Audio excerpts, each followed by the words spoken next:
muy bienvenido a esta clase.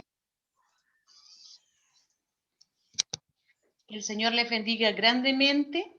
Vamos a comenzar con una oración para que el Señor tome el dominio de esta clase, abra el entendimiento para poder obtener el conocimiento que Él quiere entregarnos. Amén. Vamos a pedirle a nuestra hermana Marisol, que la veo aquí de los Copihue, que ella nos pueda llevar en esta oración. Amén. Amén, mi amada pastora. Inclinamos nuestro rostro, cerramos nuestros ojos. Amado Dios y Padre Celestial, estamos delante de tu presencia, Padre amado. Primeramente, Padre Celestial, para darle las gracias, Señor, por este nuevo día que usted nos ha prestado y porque lo estamos terminando en tu presencia, Señor. Estudiando, Señor, para llevar en tu nombre en alto, Señor, para conocerte más, Padre amado. Usted sea ungiendo, Señor, a nuestra hermana Shanice, que ella es la que nos enseña en esta hora, Padre Celestial. Usted coloque sabiduría de lo alto, bendiga a cada uno de nosotros y pueda abrir nuestro entendimiento, Padre Celestial, para que cada día podamos ir aprendiendo y conociéndote un poco más, Señor bendito, para poder llevar, Señor, tu palabra por obra, Señor, para dar aliento a aquel que lo necesite, Señor Jesús. Oh Padre Celestial, toma dominio de cada uno de nosotros, de esta clase, Señor, de principio hasta el final, Padre Celestial, para que así, Señor Jesús, terminemos este día lleno de tu presencia, lleno de tu amor y lleno de tu misericordia. Muchas gracias, Papito amado, y todo esto lo dejamos a tus plantas, Señor, y levanta de esta oración, Señor Jesús, con esa bendición que viene de lo alto, que es la del Padre, la del Hijo y la del Espíritu Santo. Amén y amén. Gloria a Dios, gloria a Dios, gloria a Dios para siempre. Amén. Dios le bendiga, mi hermana Marisol. Voy a leer solamente un versículo de Proverbios, capítulo 20, versículo 15. Dice así: hay oro y multitud de piedras preciosas, mas los labios prudentes son joya preciosa. Tener labios prudentes es poder tener el conocimiento de la palabra de Dios, para que al momento que el Señor nos quiera usar como instrumento para entregar su palabra, podamos hacerlo con el conocimiento de la palabra de Dios. Así que en esta noche, gócese, reciba todo lo que el Señor le va a entregar, así por lo que de gracia ustedes van a recibir, también lo puedan entregar después. Mire, Dios bendiga a nuestro alumno más pequeñito, a David, que bendiga desde el más niño hasta el más adulto. Este alumno tiene 12 años, mi hermana Chanis. 10. Amén. Dios te bendiga, hijo. Desde ya, qué maravilloso es cuando los niños ya desde pequeñitos ya se están colocando en las manos del Señor para que los pueda usar grandemente. Amén. Que el Señor les bendiga. Mi hermana Shanice, Dios la use grandemente en esta noche. Amén. Entonces, habiendo llegado la hora, damos inicio, ¿cierto? Primeramente, dando toda la gloria y toda la honra a nuestro Señor. Amén. Gloria a Dios, gloria a Dios, gloria a Dios para siempre. Damos la gloria al Señor porque sabemos que nada de lo que nosotros pudiésemos hacer o quisiéramos tener, ¿cierto?, es nuestro, sino que todo proviene de Él. Amén. Así que bueno, seguimos estudiando, mis queridos hermanos, el libro, ¿cierto? Los que lo tienen, la vida de Jesucristo, vida y obra de Jesucristo, de nuestro amado Señor y Salvador. Amén. Me llegaron 2 preguntas durante estas semanitas. ¿Por qué yo había hablado de que Jesús leyó la Septuaginta? Ya, entonces vamos a iniciar con esto. Hay una raya ahí, espérenme un poquito que no sé qué pasó, ¿de dónde salió esa raya? ¿Ustedes ven una raya amarilla? ¿Sí? No sé qué pasa. Esa raya amarilla. Espérenme un poquito, ¿ya? Voy a ponerlo ahí. ¿Qué es esto? No sé cómo agarrar la raya amarilla. No tengo... Pero eso probablemente sea un dibujo de que alguien dibujó en la pantalla. No es del PowerPoint. Ah, ya, ok, ya. Después entonces lo voy a revisar. No tengo idea cómo se hizo. Ya, entonces avanzamos nomás con la presentación. Muchas gracias, mi hermano. Ya, bueno, la Septuaginta, para el hermano que me consultó, que hoy día no va a estar presente, pero la Septuaginta tiene que ver con una Biblia, amén, que fue la primera Biblia transcrita, escrita propiamente tal. Antiguamente los judíos escribían los libros de la ley, ya lo iban juntando, lo iban guardando. Tenemos, ¿cierto?, esta gente que se llamaban los escribas, que eran aquellos que iban escribiendo, pero la primera vez que la Biblia se escribe y se une propiamente tal, que en realidad eran 5 libros, los libros de la Torá que hoy día conocemos, ¿cierto?, que para nosotros son el Pentateuco como cristianos, y para los judíos la Torá, estos 5 libros fueron escritos cuando un rey, ¿ya?, que se llamaba Ptolomeo, mucho tiempo antes de Cristo. De hecho aquí dice en el año 300 antes de Cristo, llamó al Sanedrín, ya a 70 ancianos para que pudieran escribir, ¿cierto?, estas historias, porque él tenía una biblioteca muy grande, Ptolomeo, que era la biblioteca en la antigüedad, la más grande de toda la humanidad, que se llamaba la Biblioteca de Alejandría. Entonces él en su biblioteca quería tener estos relatos, él quería tener las historias de todos los pueblos, ¿ya? Entonces por eso llama, ¿cierto?, a los judíos para que vengan y escriban, ¿cierto?, esta Biblia. Y esto para nosotros igual fue una bendición porque se empiezan a juntar los libros. Entonces, cuando Jesús lee, ¿cierto?, que fue en el momento en que yo hablé esto, que Jesús en la sinagoga en Nazaret abre la Septuaginta y la lee. Y era en griego. ¿Por qué en griego? Porque era el idioma de la época.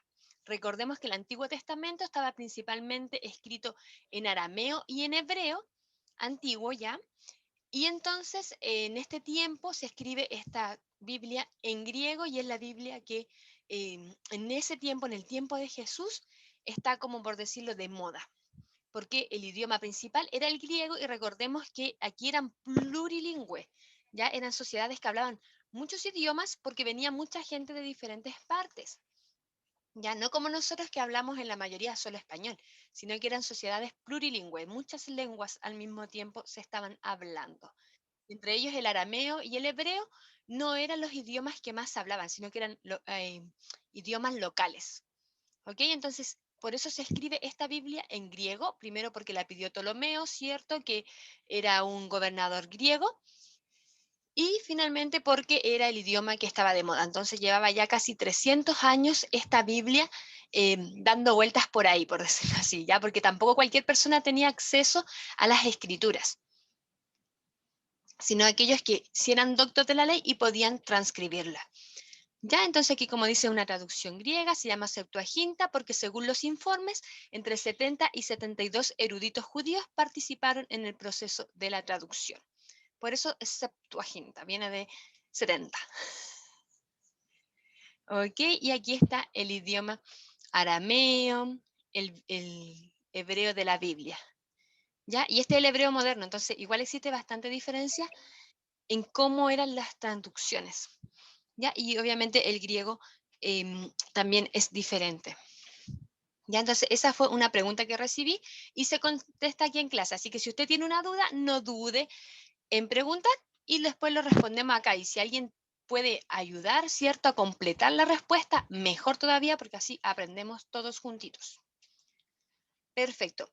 Ya, otra pregunta. Yo hablé de tretarcas, ¿ya? Y me preguntaron cómo era esto de los saduceos y de los fariseos, porque también lo vimos rapidito. Entonces, para ahondar un poquito más en la organización política y social que existía en el tiempo en que Jesús, ¿cierto?, vino a la tierra, tenemos que entender que habían reyes que los colocaba el Imperio Romano. ¿Ya? El Imperio Romano era bien grande. En la clase anterior les mostré una fotografía que abarcaba varios países que hoy existen en la actualidad, desde Egipto, parte, ¿cierto?, de África, tenemos, ¿cierto?, hacia la parte oriental también, un poquito de Rusia, toda la parte que es de Europa también abarcaba el Imperio Romano, entonces bastante grande era, y por eso ellos colocaban diferentes tipos de gobernadores en los diferentes lugares donde estaba su imperio. colocaban reyes, ¿ya? Luego de los reyes venían los tetrarcas, que eran encargados de 4 territorios, y en cada territorio tenían procuradores. ¿Ok? Eso es respecto a la organización política.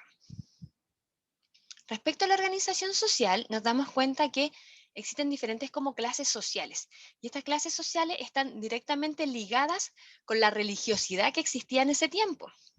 Entonces tenemos el sumo sacerdote, que en este tiempo, mis hermanos, ya no era como era en el Antiguo Testamento, ¿ya? Porque en el Antiguo Testamento venían de un linaje escogido. Ya acá en el tiempo intertestamentario, que es entre el Antiguo y el Nuevo Testamento, ocurrieron muchas cosas que cuando veamos introducción al Nuevo Testamento las vamos a trabajar y vamos a conversar al respecto de esto. Ya es mucha información. Entonces, ¿qué sucedió?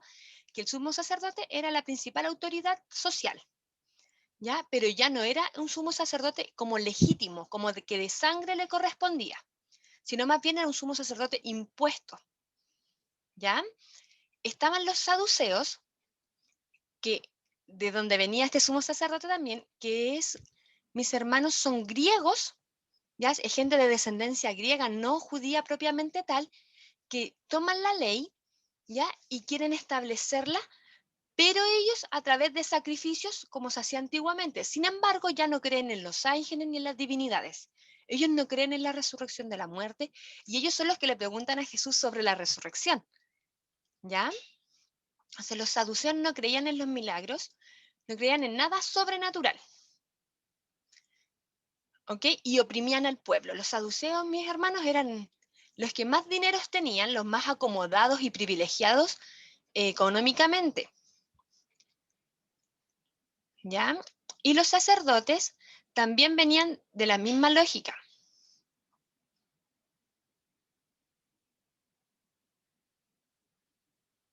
¿Ya? Los fariseos vienen de la palabra apartado, ¿ok?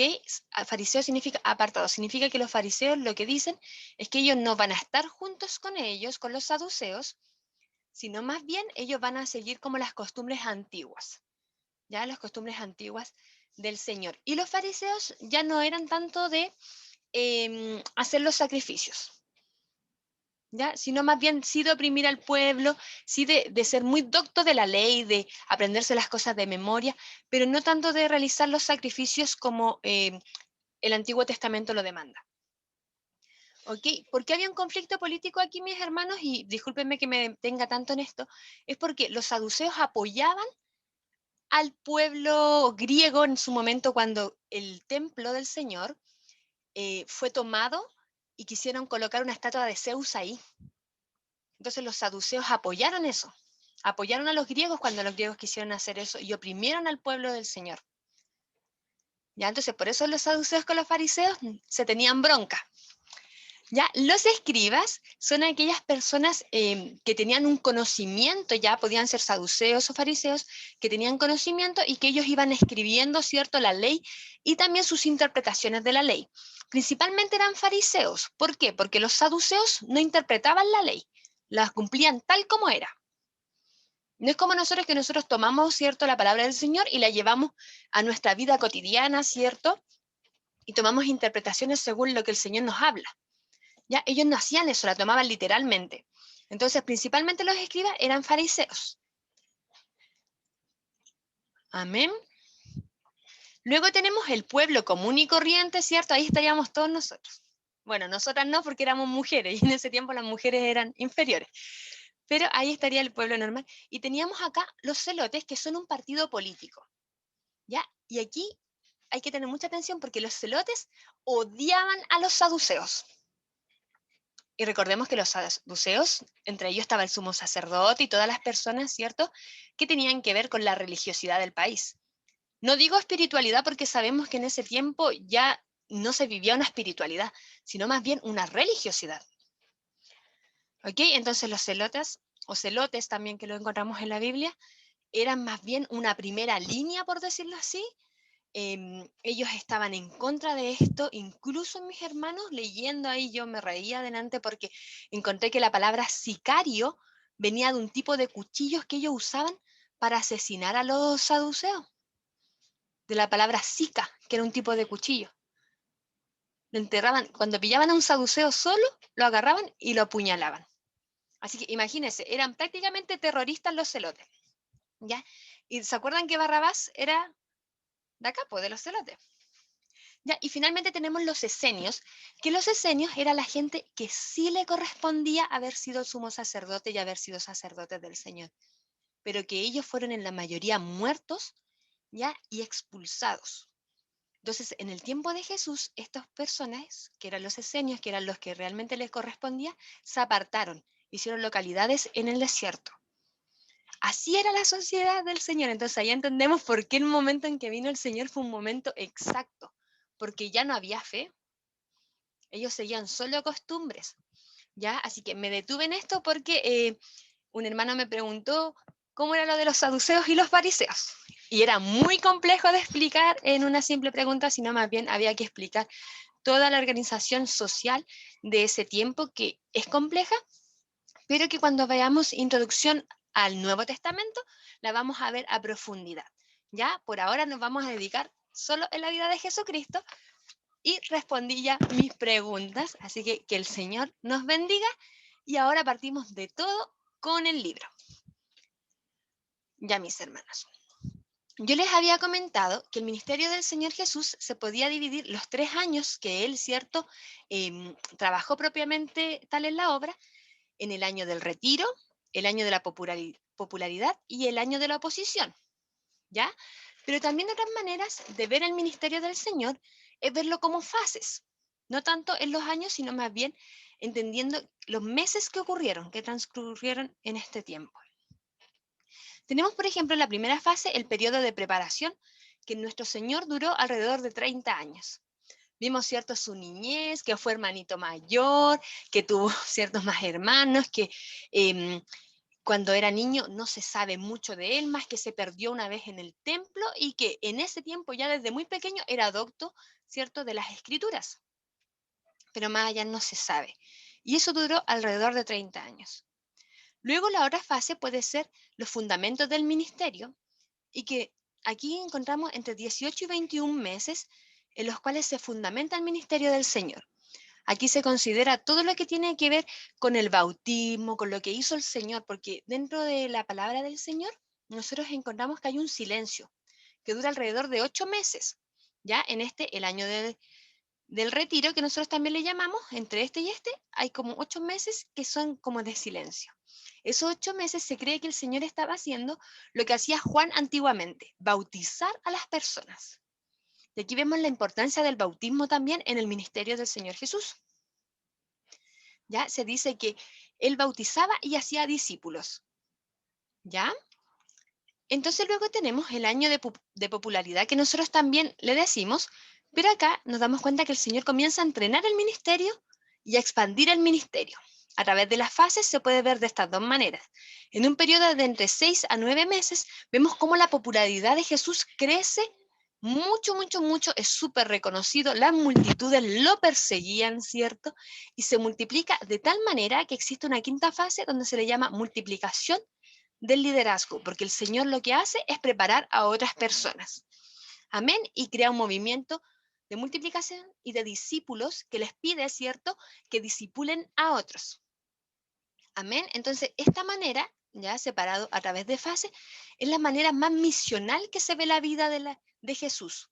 Ya es una cristología misional pensando en cómo el Señor fue de menos a más, impactando la vida de otros y haciendo vida en ellos para que ellos también, ¿cierto?, hagan crecer el Evangelio. Luego, cuando veamos el libro de Evangelio, ¿cierto?, nos vamos a dar cuenta cómo es, ¿cierto?, el carácter del Señor respecto a la evangelización también. Amén. Entonces, también de esta manera se puede separar, ¿cierto?, el ministerio del Señor, no tanto en los años, sino también en las fases que se cumplen durante este periodo. Amén. Esto, como saben, va a llegarle al WhatsApp. Así tal cual, para que no se preocupe usted de tomar mucho apunte. Entonces, tenemos la lección 5 que habíamos estado hablando anteriormente, que era el año del retiro, ¿cierto? Que fue silencioso, como ya lo dijimos. Y aquí hay algunos de los acontecimientos que ocurren durante ese año de retiro. ¿Ya? El Señor llama, ¿cierto?, a 4 de sus discípulos, hace un tour por Galilea con Simón y otros de sus discípulos, sana a la suegra de Pedro, llama a Mateo. Amén. Esto ocurre inicialmente y son poquitos los milagros que hace más allá de sanar a la suegra de Pedro, perdón, y de sanar también a un endemoniado. Y desde ahí no se tienen más antecedentes. Como habíamos hablado anteriormente, lo que el Señor hace, que sí llama mucho la atención, es cierto que Él comienza su ministerio en Galilea y cuando va a predicar a Nazaret, abre la escritura y lo echan de ahí. Amén. Luego tenemos la lección 6, que es el año de popularidad, donde aquí vemos muchos tipos de milagros que el Señor hace, ¿ya? Y aquí les coloqué un montón de milagros, ¿cierto? Desde ya cuando el Señor comenzó a hacer milagros, querían matarlo, ¿ya? Por quebrantar el día de reposo, por decir que Él era igual a Dios, por perdonar los pecados. Desde ese primer momento ya querían matar al Señor. ¿Y por qué? Porque en ellos ya estaba ese corazón malicioso.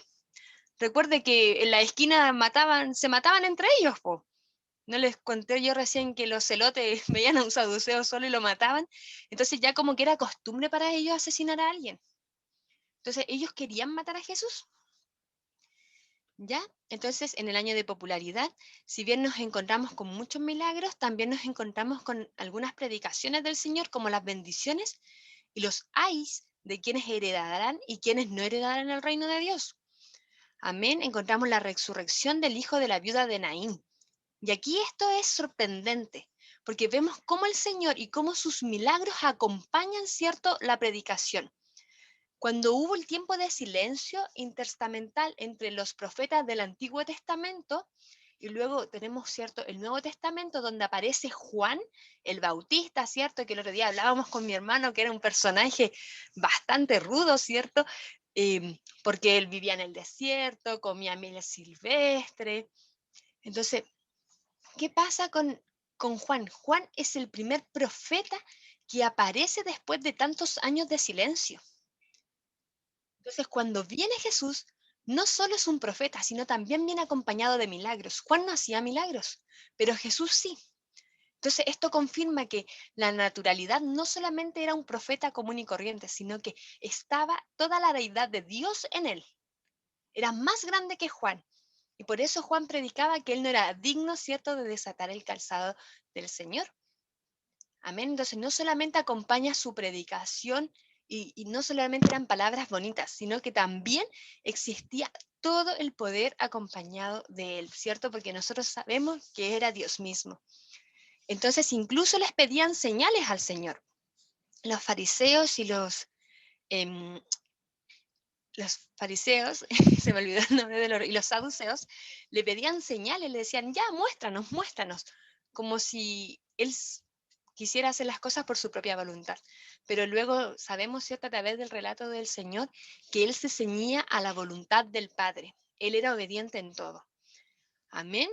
Entonces podemos darnos cuenta a través del año de popularidad que el Señor realiza milagros maravillosos, como por ejemplo en Betsaida, cuando realiza la alimentación de los 5.000.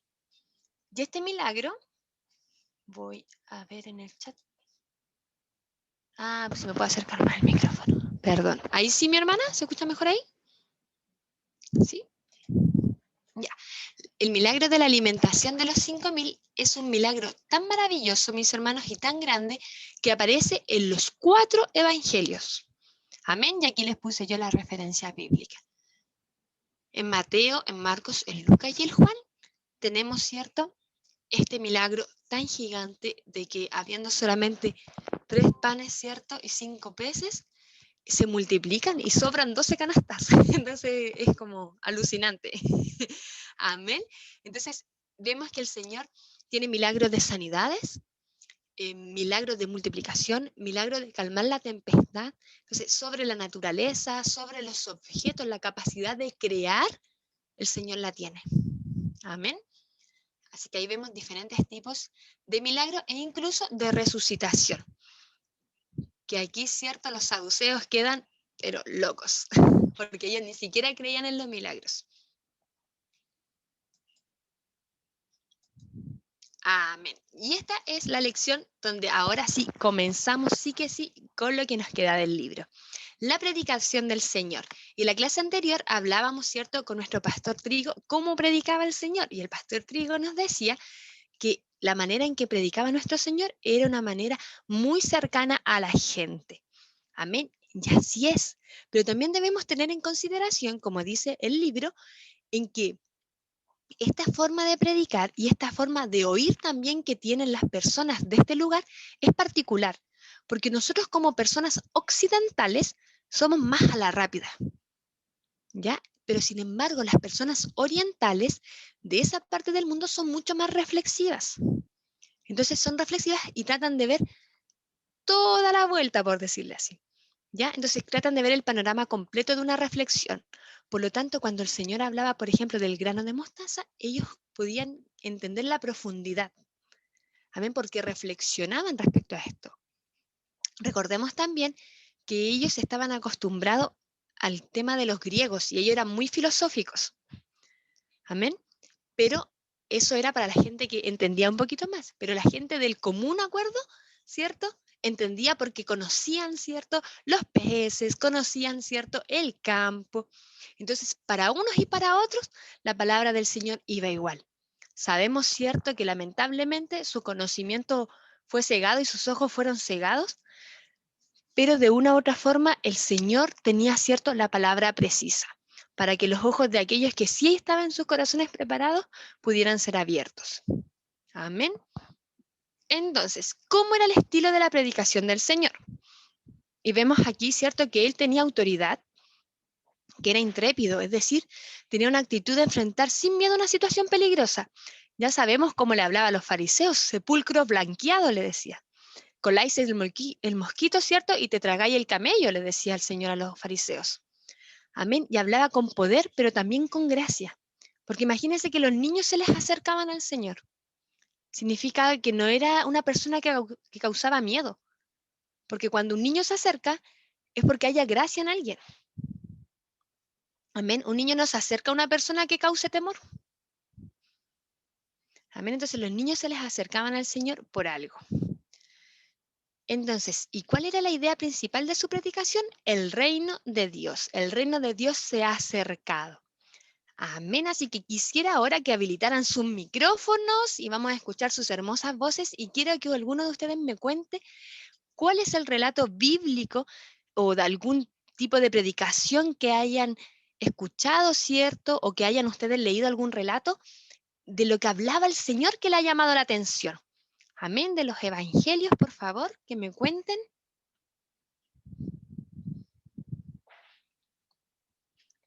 Si usted no habilita el micrófono, yo le mando nomás.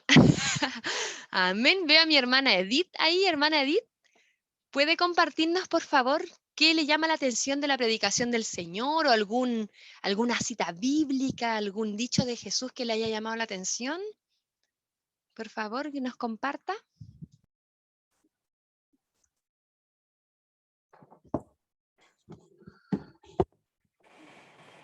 Bueno, hay hartos relatos, historias que uno podría contar y que llaman mucho la atención porque es como apasionante leer la vida de Jesús. A mí me gusta mucho leer, en realidad toda la Biblia. Yo en los años que llevo en el Señor, llevo como una Biblia y media leída. Y no es que uno se lo sepa todo, nada, no sabemos nada, pero llama la atención el amor que Jesús tiene para con nosotros y que por amor hizo muchos milagros, como usted recién estaba hablando, sanando, resucitando. Nos podríamos referir a muchos milagros que él hizo y que llaman la atención. Y a mí me llama la atención en este minuto que se me viene a la mente, por ejemplo, la historia del sembrador. Cuando la semilla cae en diferentes lugares y cómo eso hace vida en los corazones y lleva fruto, y en algunos no lleva fruto. Y relacionado con lo que estamos viviendo en estos tiempos, que siempre es como el tema de conversación en nuestras mesas, es cómo la palabra de Dios ha hecho vida en nuestros corazones, y en tiempo de pandemia se ha visto los verdaderos cristianos. Y como se ha visto también que muchos se han desviado y se han enfriado, porque no, por diferentes situaciones a lo mejor, porque algunos, no todos tienen acceso a lo mejor a esta plataforma que tenemos nosotros, el privilegio de estar conectados, de estar alimentándonos en los servicios por Zoom. De alguna forma el cristiano siempre va a buscar de Dios, siempre va a querer estar en contacto. Si no, al principio empezamos como haciendo pequeños servicios familiares, después se está haciendo por Zoom, de a poco estamos llegando a la iglesia. Entonces la palabra de Dios está siempre presente en nuestras vidas. Y como le digo, podríamos nombrar muchas situaciones en las que Jesús enseña. Y de lo que usted estaba recién hablando, de la alimentación de los 5.000, de cuando la tempestad, ¿cierto? Él la calmaba. Y podríamos nombrar muchas, pero eso es lo que se me viene a la mente por ahora. Gracias, mi hermana Edith, que el Señor le bendiga, porque así como para usted es una gran enseñanza, también para nosotros lo es. Amén. ¿Quién más me quiere comentar qué enseñanza? El David, voy a darle preferencia porque el más pequeñito. David, por favor. Me gustaría hablar sobre la de los 5.000 que multiplicó, y me he dado cuenta de algunas cosas, que cuando el Señor multiplica, casi siempre nunca da menos o da lo justo, siempre da más. Y eso lo que me ha enseñado es que siempre tienes que tener de más en vez de comprar lo justo. Pero ¿por qué el Señor? Es una de las cosas a la cual a mí siempre me llama la atención. ¿Por qué siempre da más y deja? Amén. Porque es bueno el Señor, pues David. Por eso da más, pues, amén. Porque dice la palabra del Señor que Él da bendición abundante y rebosante, amén. Me acuerdo de una predicación ahora que se me vino solamente, que una vez predicaba mi pastora cuando era hermana. Y decía que cuando uno tenía un saco y rebosaba, significa que el saco estaba llenito, llenito, llenito hasta afuera. El Señor daba una bendición abundante y rebosante. Amén. Así que gracias, David, porque eso, claro, es una enseñanza que está implícita. Quizás no está así escrita, pero nos damos cuenta, ¿cierto?, a través de que los milagros son abundantes.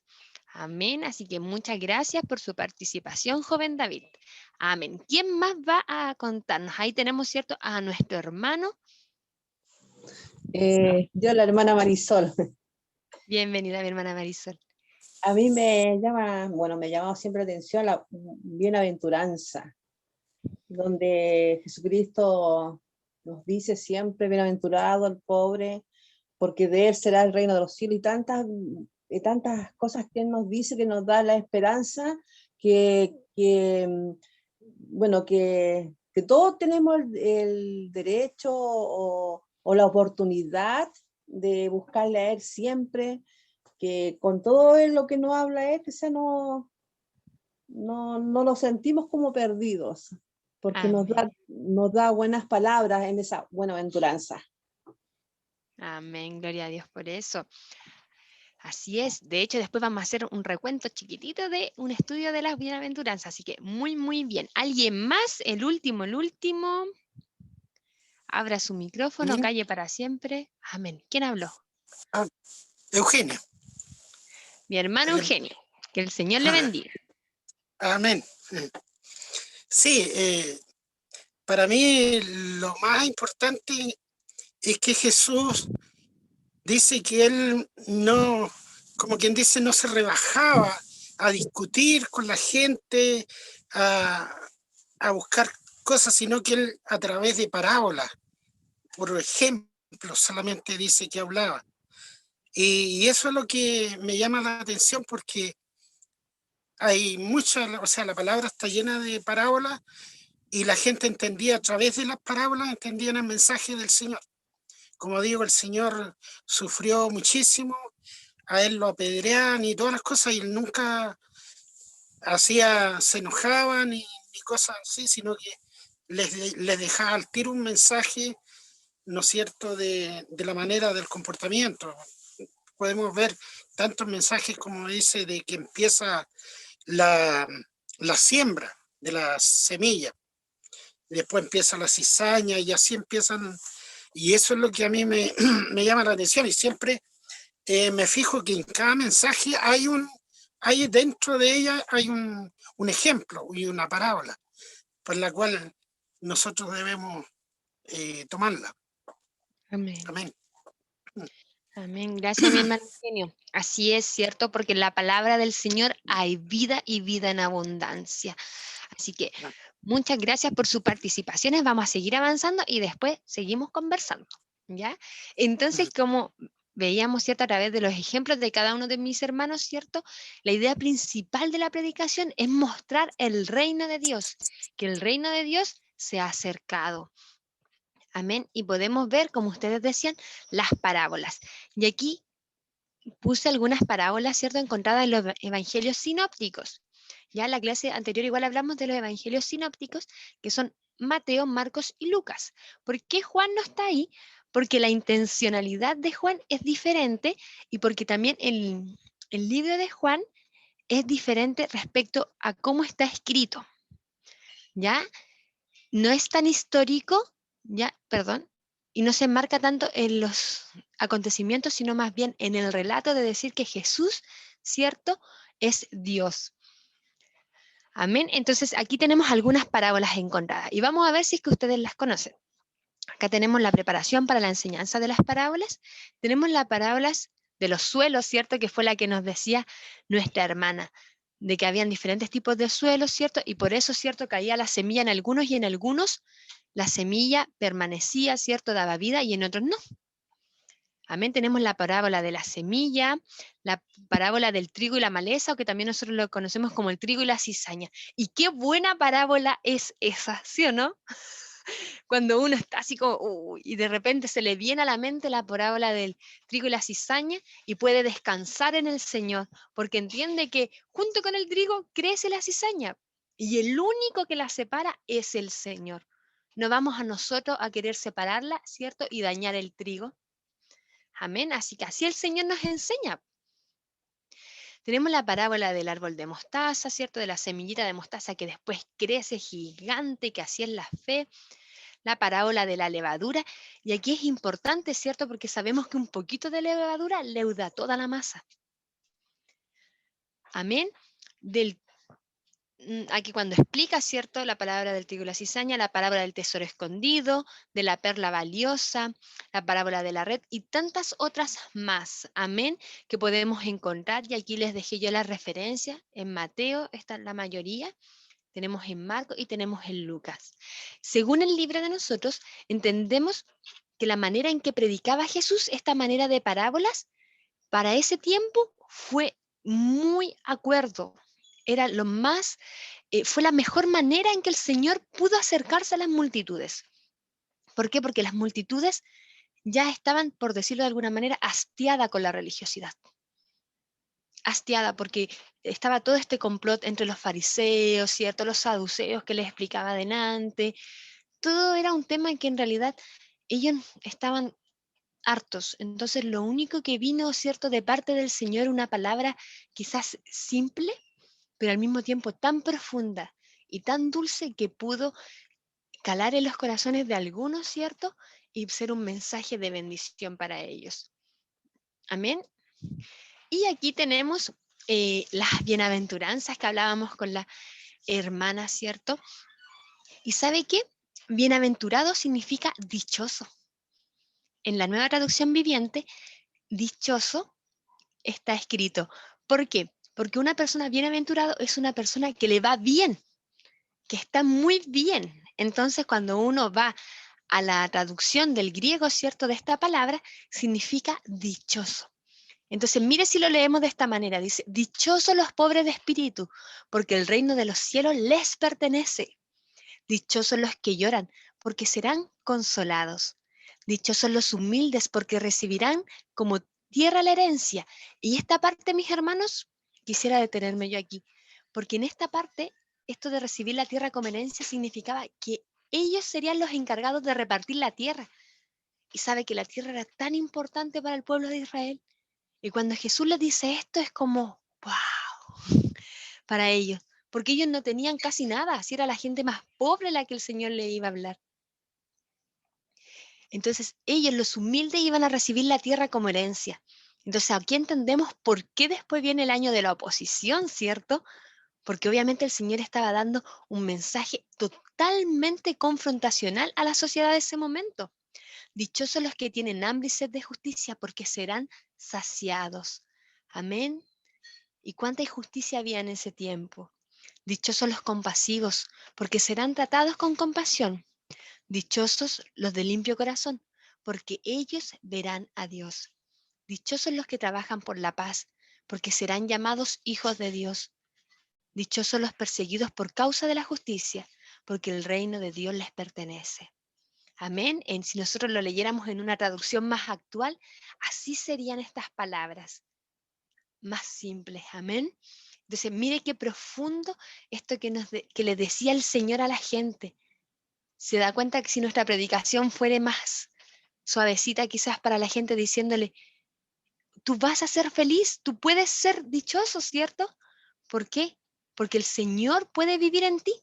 Finalmente a eso se refería el Señor, a que el reino de Dios se había acercado y que ellos podían ser dichosos, aún siendo pobres de espíritus, porque el reino de Dios, el reino de los cielos les pertenecía a ellos, porque ellos anhelaban, ¿cierto? Esos pobres de espíritu anhelaban tener una vida espiritual y que no la tenían. ¿Por qué? Porque todo lo que existía al respecto era religiosidad, no era espiritualidad. Amén. Entonces, este mensaje era el que traía el Señor y por eso se ganó el odio.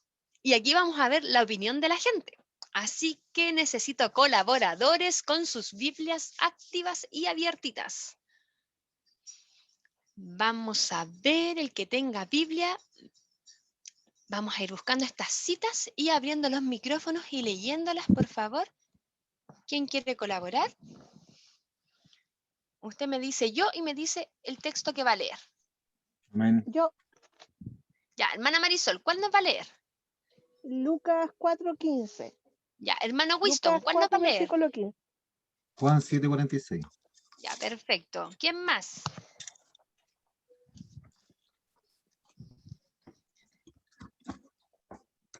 Yo leo Marcos 1:22.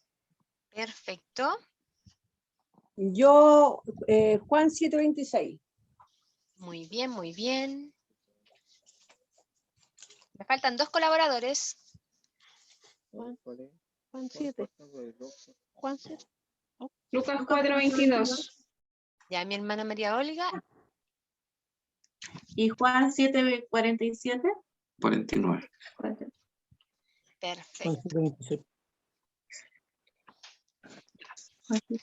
Mi hermana Marisol, ¿está lista? Amén, mi hermana Chanis. Ya, vamos a escuchar a nuestra hermana Marisol. Amén. Lucas capítulo 4, versículo 15 dice así. Y enseñaba en las sinagogas de ellos y era glorificado por todos. Amén. ¿Qué se imagina usted cuando dice que era glorificados por todos? ¿Cómo quedaba la gente cuando el Señor hablaba? Maravillada. Impresionada. ¿Cierto? Conmocionada, maravillada, extasiada, ¿cierto?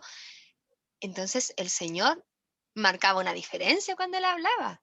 Amén. Vamos a ver al hermano Winston que tiene Juan 7:46. En el nombre del Señor dice, los alguaciles respondieron, jamás hombre alguno ha hablado como este hombre. ¿Se imaginan? decir eso? ¡Ay, nadie ha hablado como la pastora Marisol! ¡Ah! Admiración. ¿Se imaginan? Significa que estaban totalmente asombrados de la forma en que hablaba el Señor. ¿Quién tiene Marcos 1:22? Yo. Ya. Dice, y se admiraban de su doctrina, porque les enseñaba como quien tiene autoridad, y no como los escribas. Amén. ¿Se da cuenta? Que los escribas enseñaban, pero no con una autoridad. Y aquí se refiere a una autoridad espiritual. Los escribas enseñaban así como por enseñar, po, pero no entendiendo la profundidad de lo que hablaban. Entonces el Señor tenía toda la autoridad. Amén. Juan 7:26 lo tiene mi hermana María Olga, ¿no? No, yo, mi No. hermana Ah, Marisol. ya. Mi hermana Marisol. Juan 7:26, lo leeré en el nombre del Padre, del Hijo y del Santo Espíritu. Pues mirad, habla públicamente y no le dicen nada. ¿Habrán reconocido en verdad los gobernantes que este es el Cristo? Amén. ¿Se dan cuenta? Que al solo entender la forma de hablar del Señor, algunas personas ya se estaban dando cuenta, ¿cierto? Que el Señor era el Cristo. Amén. Y Amén. tenemos Lucas 4:22. Ahora sí, mi hermana María Olga. Ya. Amén. Y todos daban buen testimonio de él, y estaban maravillados de las palabras de gracia que salían de su boca, y decían, ¿no es este el hijo de José? Amén. Estaban maravillados, ¿cierto? Y decían, wow. Imagínese usted cuando usted se maravilla. ¿Cuál es su actitud cuando usted se maravilla? Yo quedo así, wow. Entonces, imagínese escuchar a alguien que hable de esa manera. Y a pesar de Y toda la daban incredulidad, sí, y mi hermana. daban buen testimonio de él. Buen testimonio, dice, de él. O Amén. sea, hablaban muy bien de él. Exacto. Amén. ¿Y sabe qué es importante acá? Que decía que hablaba con gracia. Y es por eso que yo delante les comentaba que por eso los niños se acercaban a Jesús. Porque Jesús, a pesar de toda su autoridad, a pesar de todo, hablaba con gracia. Y la gracia es una palabra muy importante para los judíos porque significa que la forma en que Él habla no daña, sino que edifica. Amén. Entonces nos queda Juan 7:47 al 49, que es la continuación de lo que delante nos leyeron. Amén. Así que, ¿me lo leen, por favor, mi hermana Cintia? Dice, entonces los fariseos le respondieron, ¿también vosotros habéis sido engañados? ¿Acaso ha creído en él alguno de los gobernantes o alguno de los fariseos? Mas esta gente no sabe la ley. Maldita es. Amén. Así se referían, ¿cierto?, los fariseos y los saduceos a la gente porque la gente no conocía la ley. Y como es la continuación de lo que leía, ¿cierto?, el hermano Winston dijo que nadie había hablado como él. Entonces, ¿qué tomaron en cuenta los fariseos? Que no, que entonces él no era real. Tomaron todo lo bueno del Señor para darlo vuelta y decir que no, porque si ellos no creían, entonces Jesucristo no era real, no era el Hijo de Dios. ¿Ya?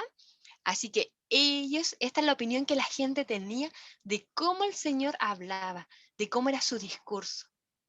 Amén. ¿Habían alguna vez leído tanto sobre qué opinaba la gente del Señor? Aquí está. Amén. Vamos a seguir adelante. El apostolado. Hermana, Dígame, Nicole.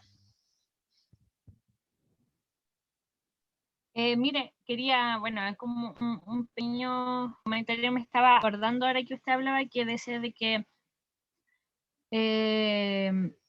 cuando usted dijo de que el Señor cuando predicaba, lo hacía con esa gracia, que a la gente no le daba temor, no se sentía, no dañaba, sino que edificaba.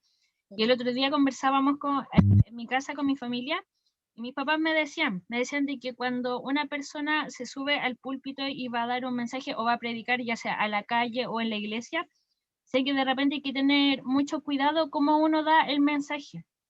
Dijo, nunca un mensaje se va a entregar para apalear a la iglesia, por decirlo así, o para tirarle la oreja de manera brusca o que la persona se vaya a sentir mal.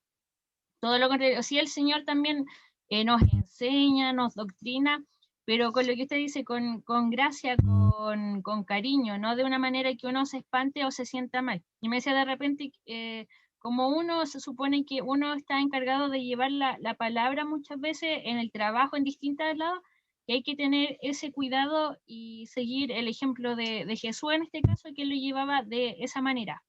Eso. Amén. Sí, es real lo que usted dice, mi hermana Nicole. Y por eso nosotros debemos tener en consideración, ¿cierto?, que el oficio principal de los profetas, al tiro a mi hermano Winston le doy la palabra, era, ¿cierto?, denunciar los males sociales. Y pensemos en los profetas del Antiguo Testamento que decían, ay, Israel, ay, de esto, ¿cierto? Y retaban a Israel, pues, ¿cierto? A través de la Biblia nosotros nos damos cuenta que a ellos le llaman la atención. Entonces, esa parte se llama exhortación.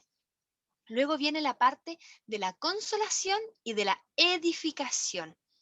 Amén. Nosotros también tenemos que tener la gracia y la sabiduría del Señor para que cuando nosotros hablemos, la palabra del Señor vaya de esa manera, con la exhortación, consolación y edificación. Amén. Porque esa es la manera en que nosotros podemos ver, ¿cierto?, que a través de la Biblia, de la palabra, el Señor habla a través de sus profetas y también habla a través de Jesús. Amén.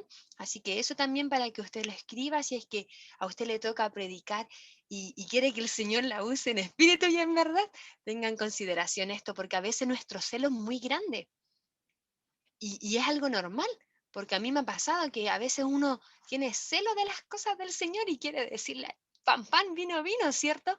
Pero hay que orar al Señor para que nuestro celo mengüe y que crezca su espíritu en nosotros. Y que su Espíritu Santo hable, porque Él es el que trae verdad. Sabe que el único que convence de pecado es el Espíritu Santo, no es el conocimiento humano. Amén. Así que en eso tenemos que orar nosotros, ve que por eso somos pentecostales, porque creemos en el Espíritu Santo. Amén. Y ahora, hermano Winston, ahora sí que sí le doy la oportunidad. Bueno, sumándome un poquito a lo que decía la hermana Nicole, muchos se olvidan de que la palabra va para uno primero.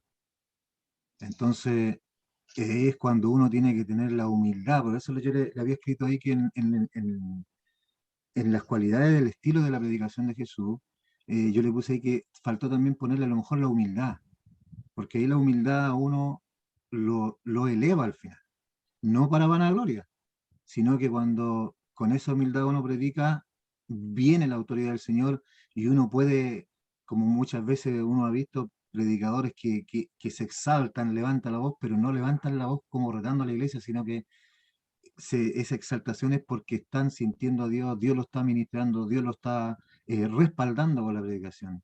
Entonces es importante saber de que el predicador cuando le toca un culto, un servicio, tiene que acordarse que la palabra es para uno primero. Gracias, Amén. hermana. Amén. El otro día tuvimos el Congreso de Jóvenes y a mí me tocó hablar en algún momento y estábamos hablando de diferentes situaciones. Y un amigo me coloca en el chat, nosotros nos creemos como bacanes y todo, pero aunque todo hagamos, siervos inútiles somos. Y eso es lo que nosotros siempre debemos saber, que aunque todo hagamos, mi hermano, siervos inútiles somos. ¿Ya? Y eso es lo que a veces a uno cuando está en un cargo se le olvida porque ve que el poder corrompe. El poder corrompe al ser humano. ¿Ya? Así que el Señor nos guarde y nos ayude. Y ahora nos vamos al apostolado. ¿Y qué es el apostolado? A ver quién me quiere ayudar, ¿qué es el apostolado?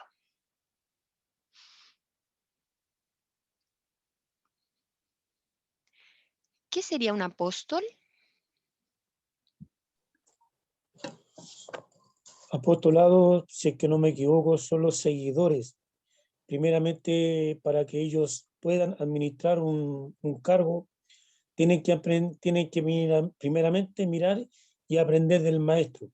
Y los apóstoles son eso en su vida, primeramente recibieron enseñanza de Jesús para cuando ya fueron preparados, cuando el Señor ya no estaba con ellos. Y ellos pudieron administrar todo lo que recibieron antes de que el Señor ascendiera a los cielos.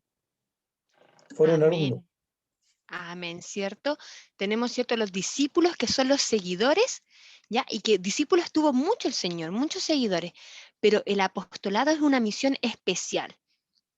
Amén. Y como dice nuestro hermano, se le encomienda algo.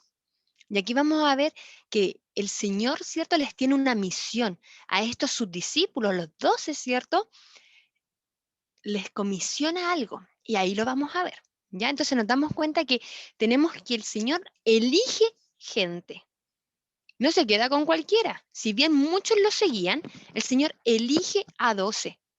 Amén, los escoge. ¿Ya? Y también tenemos que ver acá el carácter humano del Señor. En esta lección, ¿cierto? A través del libro podemos encontrar estos dos grandes temas. Nos damos cuenta que el carácter del ministerio del Señor es intencional, relacional y misional. Es decir, cuando el Señor nombra a estos apóstoles, los nombra con una intención.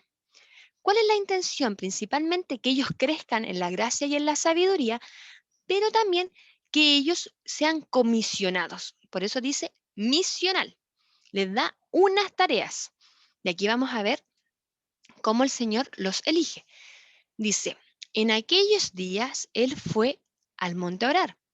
Ya, esto lo podemos ver en Lucas 6, 2 al 16 y también lo encontramos aquí, las otras referencias en los sinópticos. Y pasó la noche orando a Dios. Y cuando era de día, llamó a sus discípulos y escogió a 12 de ellos, a los cuales también llamó apóstoles. Amén, dice a Simón, a quien también llamó Pedro, a Andrés su hermano, Jacobo, Juan, Felipe y Bartolomé, Mateo, Tomás, Jacobo hijo de Alfeo, Simón llamado Celote, Judas hermano de Jacobo y Judas Iscariote, que llegó a ser el traidor. Ya, y aquí el hermano Winston nos pone que apóstol es un mensajero o un enviado. Muy bien, hermano Winston, está haciendo la tarea. Amén. Entonces nos damos cuenta de que el Señor les enseña, ¿cierto? Ya les había enseñado porque ya había pasado tiempo con ellos porque eran parte de los discípulos. Pero también los comisiona y por eso se llaman enviados, por eso son apóstoles.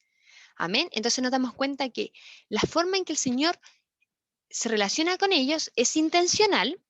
Amén, porque tiene doble intención. Una, ¿cierto? Que ellos conozcan, que ellos sean partícipes del reino de Dios. Amén. Relacional porque el Señor se relaciona y les enseña. Y misional porque les encomienda algo. Amén. Y nos damos cuenta que el Señor ya los escoge. Y que hace un tour con los 12 y otros seguidores. Lo podemos ver en Lucas 8 del 1 al 3. Amén. Van predicando la palabra del Señor, ellos son testigos de los milagros. Y yo me imagino que si nosotros, ¿cierto? Cuando estamos de compañero de algún hermano, aprendemos harto, imagínense cuánto aprendieron ellos del Señor. No sé si a alguno le ha tocado ser segundo, por ejemplo, segundo jefe de algo, o ha tenido que acompañar a alguien en alguna misión. ¿Qué aprende uno cuando está calladito? ¿Sí o no? Cuando le toca observar. Uno aprende bastante. Amén. Así que yo creo que ellos harto era lo que aprendieron del Señor y por eso el Señor también los llevaba junto con él en sus viajes. Amén. Aquí tenemos cómo el Señor les enseña y me gustaría, si por favor, Angélica, ¿nos pueden leer, por favor? ¿Ves bien? Perfecto. Sí, ahora sí. Dice, luego dijo Jesús a sus discípulos, los tropiezos son inevitables, pero hay de aquel que los ocasiona. Más le valdría ser arrojado al mar con una piedra de molino atada al cuello que servir de tropiezo a uno solo de estos pequeños. Así que cuídese. Si tu hermano peca, repréndelo, y si se arrepiente, perdónalo. Aun si peca contra ti 7 veces en un día y 7 veces regresa a decirte me arrepiento, perdónalo. Entonces los apóstoles le dijeron al Señor, aumenta nuestra fe. Si ustedes tuvieran una fe tan pequeña como un grano de mostaza, le respondió el Señor, podrían decirle a este árbol, desarráigate y plántate en el mar, y él les obedecería. Supongamos que uno de ustedes tiene un siervo que ha estado arando el campo o cuidando las ovejas. Cuando el siervo regresa del campo, ¿acaso se le dice, ven enseguida a sentarte a la mesa? No se le diría más bien, prepárame la comida y cámbiate de ropa para atenderme mientras yo ceno. Después tú podrás cenar. ¿Acaso se le daría las gracias al siervo por haber hecho lo que se le mandó? Así también ustedes, cuando hayan hecho todo lo que se les ha mandado, deben decir, somos siervos inútiles. No hemos hecho más que cumplir con nuestro deber. Amén. Y de esta manera le enseñaba el Señor. ¿Ve? Aquí hay 4 enseñanzas muy importantes que el Señor no se las dice a cualquier persona, se las dice a sus discípulos, a los que le seguían, a aquellos con los que Él estaba compartiendo. ¿Ya? Entonces, ¿qué les dice? Que hay que hagan caer a un pequeñito, que perdonen, ¿cierto? Que deben tener una fe como un grano de mostaza, que si estuvieran una fe como un grano de mostaza, podrían hacer eso. Y que aunque todo hicieran, siervos inútiles son. ¿Ven que el Señor sí los exhortaba? Y se la tiraba así suavecita, como podríamos decir nosotros, ¿cierto? Porque no los dañaba, ¿cierto? Sino que más bien Él les estaba exhortando, les estaba enseñando. Y podemos ver, ¿cierto?, que el Señor se relaciona con ellos, los coloca en situaciones, si bien aquí está con la traducción NBI, ¿cierto?, que es más fácil de entender y más rápida de leer, la manera, ¿cierto?, en que se entiende esto es de una manera muy fácil, ¿cierto? Que le dice, por ejemplo, ay del que haga esto con un pequeñito, más le vale arrojarse, ¿cierto?, con una piedra atada al cuello que servir de un tropiezo. ¿Ve? Se la dice así como un papá le diría a un hijo. Simplecito, que entienda. ¿Ya? Entonces, esa es la manera en que el Señor se relaciona, y nos damos cuenta también que el Señor se relaciona con ellos porque iban a comer juntos, oraban juntos, pasaban tiempo de calidad, como le digo yo a mis hijos, junto con sus discípulos. Amén. Entonces tiene una intencionalidad, ¿cierto? Una relacionalidad donde se preocupa de cada uno de sus discípulos y también una misión. Y aquí encontramos, ¿cierto?, los versículos donde el Señor comisiona a sus discípulos. Cualquiera de estos me sirve. A ver, ¿quién me puede ayudar? Creo que Lucas 9, del 1 al 5 es más cortito. A ver, ¿quién lo puede buscar, por favor?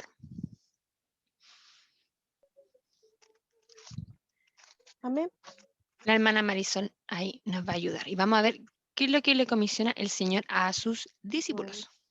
Del 1 al 5. Acá. En el nombre del Señor Jesús.